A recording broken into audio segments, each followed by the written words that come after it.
Senhoras e senhores, estamos de volta. As notícias correm, as informações aparecem, os assuntos surgem e, portanto, tem vídeo, mesmo no dia do jogo Cuiabá e São Paulo. Mas temos o que dizer aqui, porque aconteceram muitas coisas entre a derrota do São Paulo quinta-feira na Copa do Brasil e hoje, jogo do Brasileiro contra o Cuiabá. E é por isso que eu estou aqui ao lado de Arnaldo Ribeiro para falar sobre tudo isso e dizer que este vídeo que você acompanha tem o apoio do nosso parceiro, o OneFootball, que é o aplicativo de futebol que você pode ver um monte de coisa. Entre elas, o Campeonato Alemão ao vivo de graça. Fique ligado, porque eu e o Arnaldo estaremos nessa em breve. Fique ligado no Campeonato Alemão. Tem isso ao vivo de graça, o Campeonato Alemão, além de tudo sobre o Campeonato Brasileiro. Por exemplo, hoje tem Campeonato Brasileiro. O Flamengo acabou de empatar com o Ceará num jogo polêmico, controverso. Manteve a distância para o Palmeiras. Era a chance de se aproximar, não conseguiu. Ah, não viu os gols? Vai lá no futebol que você vê os melhores momentos desse jogo, desse e de todos os outros. Do São Paulo e tal, além de Copa do Brasil, Libertadores, tudo. Tem todos os melhores momentos lá. E o Campeonato Alemão ao vivo de graça. Portanto, baixe o aplicativo com esse QR Code que está aí na cara do Arnaldo, ou aqui no link que está na descrição. Arnaldo, falando em cara, a coisa não tem nada a ver, né, que eu vou falar, mas a coisa não está muito fácil para Rogério Ceni, São Paulo, torcida.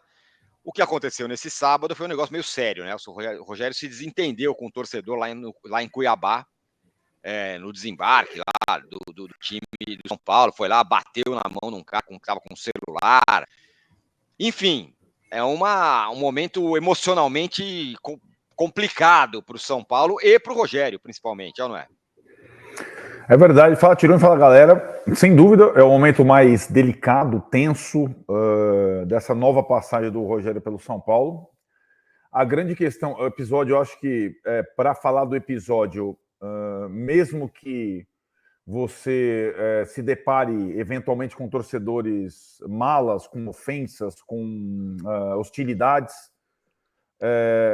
cabe ao comandante do grupo, a quem controla, ter a devida parcimônia e conseguir lidar com essas coisas.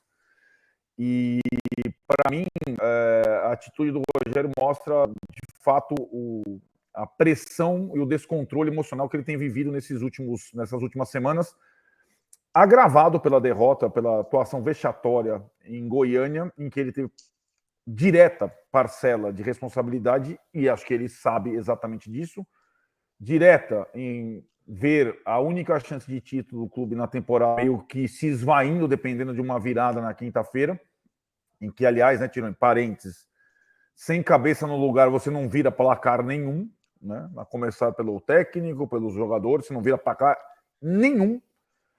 E acho que ele se sente de fato, e era uma coisa não desta forma, mas a pressão emocional na volta do Rogério ao São Paulo em busca de um título para ele no São Paulo já seria uma coisa difícil lida.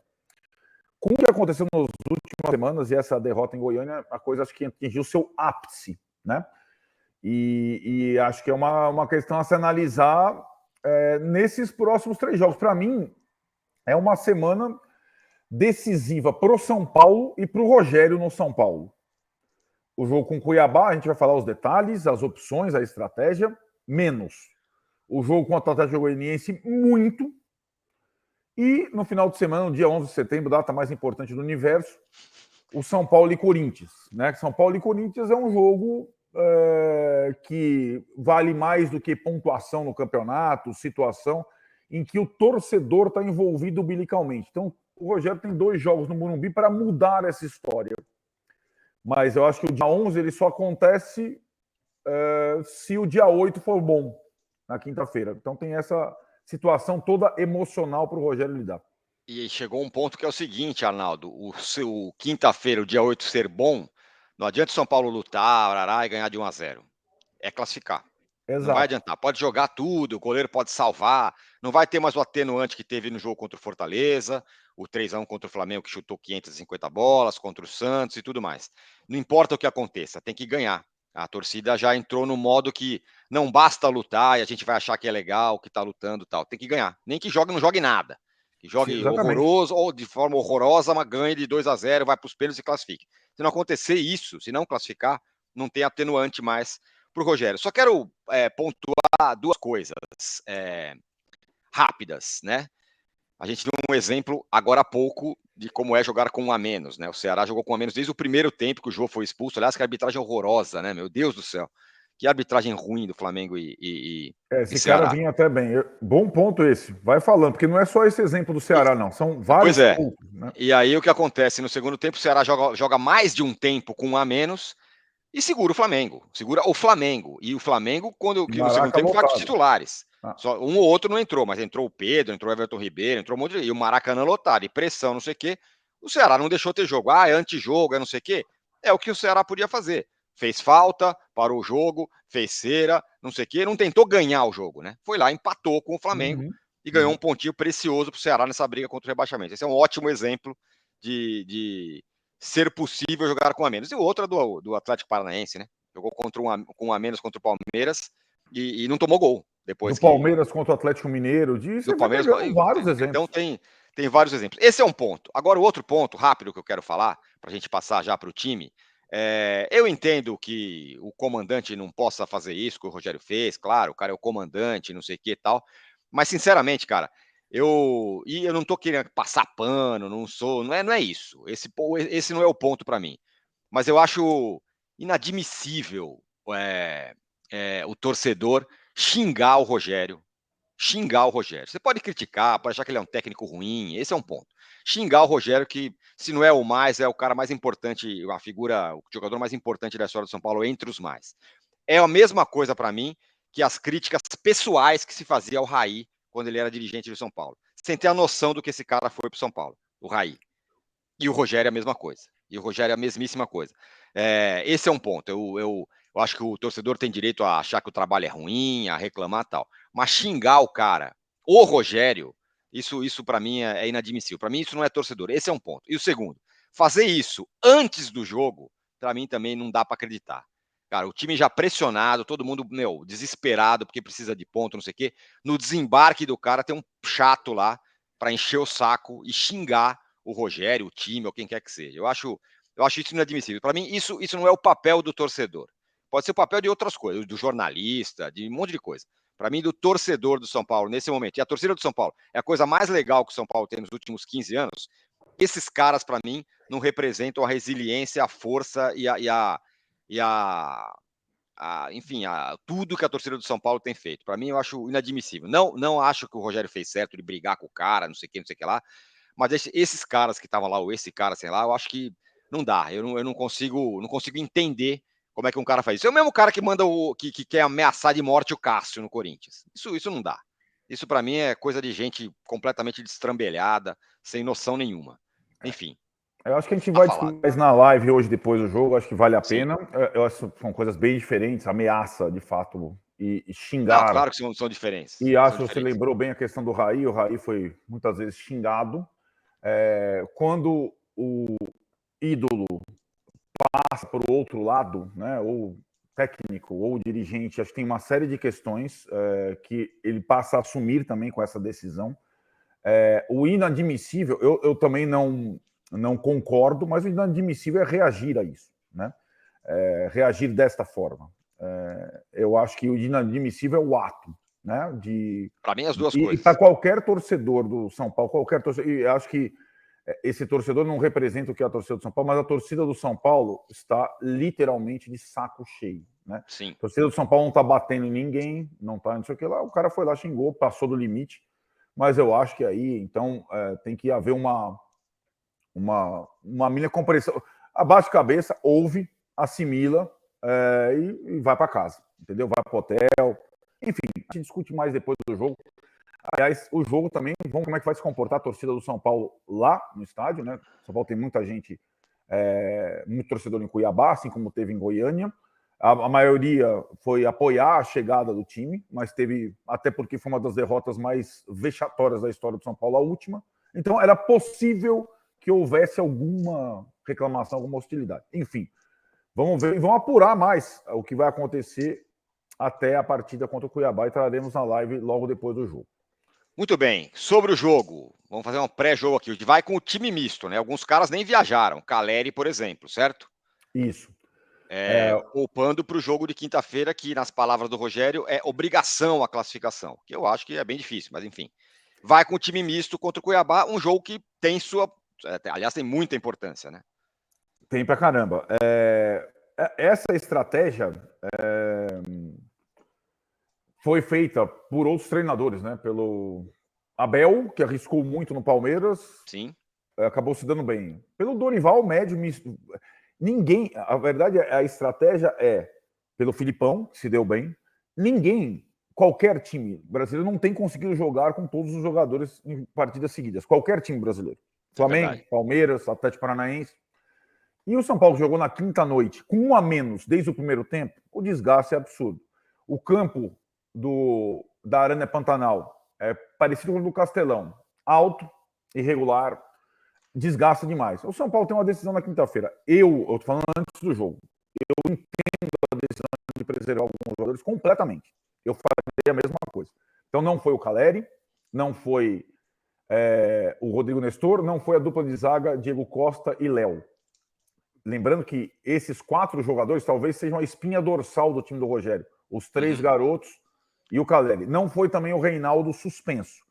Então são 5 jogadores, além dos machucados em recuperação e tal. Então 5 jogadores por opção, 4 deles por opção, e só o Reinaldo suspenso, nem viajaram a Cuiabá. Então o São Paulo vai ter, desses últimos jogos todos do Brasileiro, o elenco mais frágil para jogar essa partida-chave contra o Cuiabá. Isso é uma decisão, é uma escolha, é uma opção numa semana muito complicada. E essa é uma escolha, uma decisão que também divide a torcida. Tem gente que não, vai com todo mundo aí para salvar o brasileiro e dane-se o resto, não vai classificar mesmo na Copa na Sul-Americana e vão embora. E tem quem acha que fez o certo. Eu acho que fez o certo. Acho que tinha que fazer isso mesmo. É um jogo ruim para você rifar, mas, enfim, São Paulo ainda tem alguma gordura para tentar se recuperar no brasileiro mais para frente. E tem esse jogo que, no fim das contas, é a vida do Rogério que tá em jogo. E o ano do São Paulo, né? É o jogo decisivo. Então eu acho que fez certo. Mas muita gente acha que não, né? Acho que devia ter ido com todo mundo hoje e dane-se.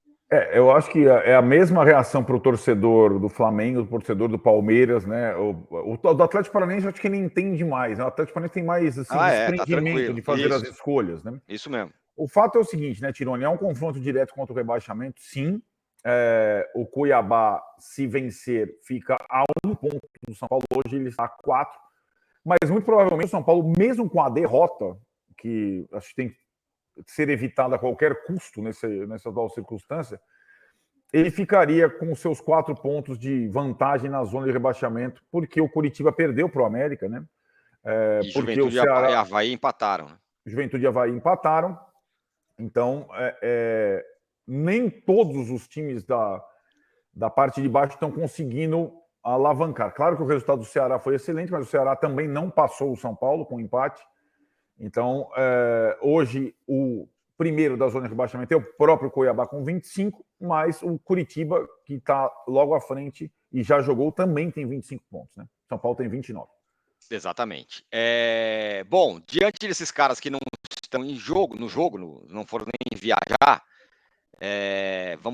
dá para imaginar, ou dá para especular, qual será a escalação do São Paulo. Lembrando que esse vídeo tem o apoio do OneFootball, o aplicativo de futebol que você vê o Campeonato Alemão. Fique de olho no Campeonato Alemão, que em breve teremos uma dupla, Arnaldo e Ribeiro, participando desse negócio aí. Fiquem atentos. Campeonato Alemão ao vivo de graça no OneFootball. Além do Campeonato Brasileiro, os melhores momentos do Campeonato Brasileiro, da Copa do Brasil, da Libertadores. Hoje, por exemplo, você pode ver todos os melhores momentos de todos os jogos lá no OneFootball e é de graça. É só você baixar o aplicativo com esse QR Code que está na cara do Arnaldo ou com o link que está aqui na descrição. O Campeonato Alemão já está rolando, tá legal, vai ter novidades, como eu falei, eu e o Arnaldo. Fiquem atentos. Então baixa aí o OneFootball porque é de graça, você ainda dá uma força pra gente. Arnaldo, que escalação você acha que vai? Eu vou chutar um cara. Eu acho que o Jandrei não joga. Essa é uma questão. A partir do goleiro, né?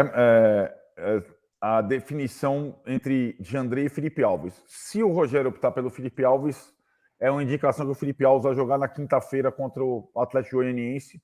E acho que o Rogério tem que levar tudo isso em consideração para armar o time. Também a situação particular de cada jogador. Qual a relação do jogador com o torcedor hoje? Lembrando que o Igor Gomes foi a Cuiabá e também foi ofendido no desembarque. Foi, muito. Vaiado. Mais que o Rogério até. Sim, mais que o Rogério. Eu também suspeito que ele vai trocar o goleiro. E aí, né, Tironi, tem uma indicação porque na zaga, além de Diego e Léo que não viajaram, o Miranda segue machucado desde o jogo contra o América, não está à disposição. Então, 3 zagueiros não foram. Sim. Zagueiros mesmo viajaram o Ferrarese, o Luizão e o Beraldo da base. Ou seja, não deve ter 3 zagueiros. Ou não vai com 3 zagueiros, que eu acho mais provável a linha de 4 hoje, ou vai com aquele sistema com Rafinha como terceiro zagueiro, sim, Ferrarese e Luizão e Igor Vinícius mantido na lateral. Eu acho que o Igor Vinícius não vai começar o jogo até pensando na quinta-feira também. É a minha impressão que vai com linha de 4. Impressão. E também mas com linha de 4 com Rafinha. Com o Rafinha. Rafinha e o Wellington nas laterais. Rafinha, Ferrarese, Luizão e o Wellington. Acho que é a defesa mais provável, né? Tá, para ele fazer isso, e aí o Rafinha não é terceiro zagueiro, mas às vezes faz esse papel, ele precisa de um cara pelo lado, né? Do lado direito. Não necessariamente, né, Tironi? Essa linha de 4 era a linha de 4 da época do final do Paulista, né? Só os zagueiros eram diferentes, né? Mas era. Certo.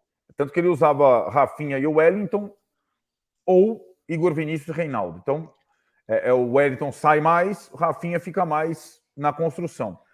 Então vamos lá, então fala. Ele pode jogar com alguém na frente do Rafinha ou não necessariamente, porque no Paulista ele jogava no 4-4-2, sim, não exatamente com um ponta, mas ele pode até ter um ponta se ele achar interessante nessa partida de hoje. Tem opções para isso. O nosso time, então, na defesa seria Felipe Alves, Rafinha, Ferrarese, Luizão e o Wellington. É isso. Parece que o Gabriel Neves joga porque ele apareceu na foto. Pois é. Agora, aquela coisa, né? O Neves foi melhor que o Pablo em Goiânia. Eu acho que o Neves tem que jogar na quinta-feira contra o Atlético Goianiense. Sim. Mas ele deve jogar. A questão aí se joga com quantos, né, volantes, né? Se joga com Neves e mais um ou se só joga com Neves. Se jogar com Neves, só ele como primeiro volante, eu acho que vai jogar o Igor Gomes. Aí é um desafio. Pois essa é a questão central desse jogo para mim. Depois de tudo que aconteceu, do massacre ao Igor Gomes, da briga do Rogério Ceni com o torcedor e tal, se o Rogério Ceni vai bancar de novo. E aí a questão, né, se o Igor Gomes tem condição de jogar. Alguma condição emocional de jogar. Porque eu acho que daí, com linha de 4 e com a volta, a recuperação e os minutos razoáveis que fez nos últimos 2 jogos, eu acho que o Alisson vai jogar como titular, como quarto homem do meio de campo, como jogava na linha de 4 lá atrás. Então poderia ser um meio de campo, digamos, com Gabriel Neves, Galopo, Igor Gomes ou Thales, que faz a função do Igor e que foi relacionado de novo, e Alisson. E na frente, ou Luciano e Patrick. Ou Luciano e Bustos. Ou Luciano e Bustos, com o Patrick no banco, enfim. É uma questão. Aí a pergunta para a gente fechar, Arnaldo, o Rogério Ceni pode fazer o time mais da torcida, ele tira o Igor Gomes, coloca o Bustos, né? Não na mesma posição, mas coloca o Bustos e não coloca o Igor Gomes. Ou ele vai com o time que talvez seja dele, que ele queira falar, não, eu tenho razão. Duro, de novo? Duríssimo. De novo. Será que ele vai trucar? O que eu acho, assim, se ele escalar o Igor Gomes, ele vai saber que o Igor Gomes vai ser hostilizado antes do jogo. Ele tem que ter qualquer condição. E outra coisa, se ele escalar o Igor Gomes, ele não pode nem pensar em perder esse jogo. Exato, exatamente. É isso mesmo. Porque aí a pressão é muito grande. Enfim, é uma sinuca, hein? Sinuca. Eu não colocaria o Igor Gomes. Também não. Coloca o Thales, coloca Colorado, outro. Qualquer outro jogador. Coloca outro. Muito bem. O que mais? Escalação, já falamos, tem mais alguma coisa? Não, é isso. Lembrando que A live hoje começa às 9 horas. Falaremos também da questão política, né? Amanhã tem votação, amanhã, segunda-feira, votação no Conselho do São Paulo sobre a emenda da reeleição. Sim. Tem posicionamento da torcida independente organizada sobre essas questões. Ótimo. Até um manifesto sobre a gente também coloca aqui na live. Vamos falar bastante do jogo, do pós-jogo, das questões emocionais, do Rogério, que vai ser ouvido aqui no áudio, na entrevista coletiva. E é um jogo que, além da questão da tabela, ele conta muito na sequência da temporada do São Paulo. Live começa às 9 da noite. E do trabalho e da vida do Rogério no São Paulo e tudo mais. Só um detalhe, a diretoria passou esses últimos dias muito focada nessa questão da reeleição e parece que foi meio que deixando de lado o time, os jogos, tarará. Eu vi hoje uma propaganda que o Ceará tem 50 mil sócios torcedores, que é mais do que o São Paulo. Olha só, o Ceará tem 50 mil sócios torcedores. Mas falaremos muito mais sobre isso e muito mais depois de Cuiabá e São Paulo. Estaremos aqui na live, certo, Arnaldo? Certo, 9 horas em ponto. Esperamos vocês, hein, galera? Valeu! Zoom! Tchau!